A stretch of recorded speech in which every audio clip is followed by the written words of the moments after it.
Aujourd'hui, on va parler de la bombe qui est sortie il y a quelques jours. La bombe, l'ogive nucléaire, le trailer de Black Panther. Alors oui, forcément, il y a des renois, il y a de la barbe. On valide, c'est parti, c'est mon créneau les gars. Et voilà pourquoi j'ai sorti le petit... Et on va se faire un petit visionnage en direct. Mais avant ça, j'aimerais qu'on parle quand même du personnage parce que l'histoire derrière ce personnage est très importante. Il faut savoir que le personnage de T'Challa, du coup Black Panther, a été créé en 1966 et apparaît dans le comics Les 4 Fantastiques au numéro 52. Ce qui se passe aux États-Unis pendant cette même période, c'est la création du mouvement du même nom, Black Panther, et qui lutte pour le droit des Noirs aux États-Unis. Du coup, ma théorie est la suivante. La création de Black Panther est une réponse à ce même mouvement, comme pour éduquer la plus jeune génération à l'acceptation du noir par la société américaine. Pour dire quelque part que les noirs sont validés là-bas, même si c'est pas le cas.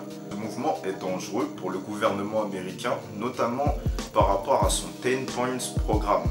Une revendication en gros de la communauté noire qui désire la liberté, le plein emploi pour la communauté noire, la fin de la spoliation par le régime capitaliste, des habitations décentes, une éducation qui révélerait les travers de la société américaine, parler de l'esclavage et de ses conséquences actuelles, enfin à leur époque, des brutalités policières.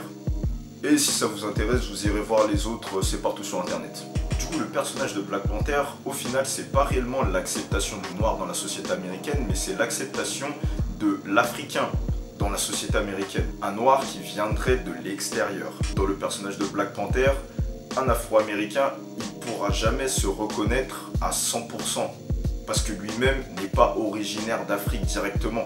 Le seul lien qu'il y aura entre les deux parties, ce sera la peau noire, peut-être l'accent, et encore. On a d'un côté un héros africain qui est connecté à ses racines et à ses origines, et de l'autre côté, un Afro-Américain en déconnexion avec ses origines et son passé. Black Panther, héros africain et pas afro-américain, et après du côté américain ce sera plus Captain America. Tout ça pour dire que si vous avez bien suivi, Black Panther a été créé pour flatter la communauté afro-américaine et combler le traumatisme d'être déconnecté à ses racines. Cela dû au commerce triangulaire et aux quelques années d'esclavage arabe. Alors oui, ce film va nous faire redevenir africains mes frères. Oui. Mais bref, allez, passons au trailer. Tell me something. What do you know about Wakanda? Ah, il a pas de bras, lui. Je sais pas qui lui a coupé, mais il doit avoir le seul. Textiles, shepherds, cool outfits, all front. Explorers have searched for it. Called it El Dorado. They looked for it in South America. But it was in Africa. Yes. Africa! I'm the only one who's seen it and made it out alive. Ah, ça va piquer.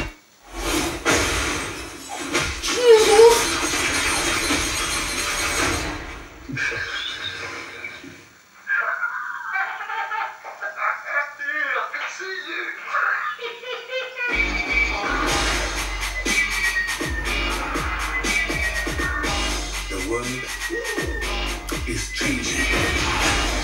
Soon there will only be the conquerors. My man! You are a good man. Watch out! Il est dansé! With a good heart. Oh! And it's hard for a good man Ah les gars! to be a king.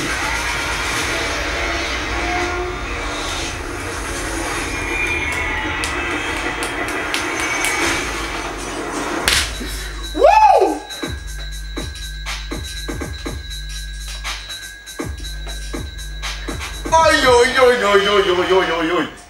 Wouh! Ah non. Une dingue. Non, ils ont fait mieux que Luke Cage. Oh là là, c'est une dinguerie. Mais bon, tout le monde, on perd pas le nord. On n'oublie pas que ce film, c'est une super production américaine et pas africaine. Parce qu'on sait ce qu'on fait en Afrique, hein. Angélus contre Diabolos. L'humanité est désignée.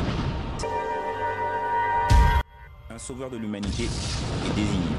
C'est l'agent secret congolais. Et qui va nous montrer surtout une Afrique fantasmée par un idéal afro-américain. Et américain encore derrière, mais bon voilà, ça c'est, on n'est pas dupe. J'ai lu quelque part que Kevin Feige, ou je sais pas comment ça se dit, avait promis un casting à 90% noir, africain et afro-américain. C'est tout en son honneur. Bah, après, Black Panther il est noir. Si à un moment il n'y a pas des noirs dans le film, ça c'est, je comprends qu'il y a un problème. Et dernière chose, à toutes les personnes qui vont commencer à parler du Wakanda comme la terre promise, comme ceci, cela. J'ai lu ça aussi sur Twitter. Le Wakanda serait ce que l'Afrique serait devenue sans la colonisation. Si le mec qui a écrit ça, il se reconnaît, qu'il sache que, voilà, je l'applaudis. Arrêtons-nous ici, là, avant la porte de la bêtise. Pour pas commencer à raconter et dire n'importe quoi. Et allez juste regarder ce film pour ce qu'il est. Du coup, un très bon film représentant la culture et l'idéal de la communauté afro-américaine. Ne l'oubliez pas. Merci à tous, ciao. Et on se revoit vite.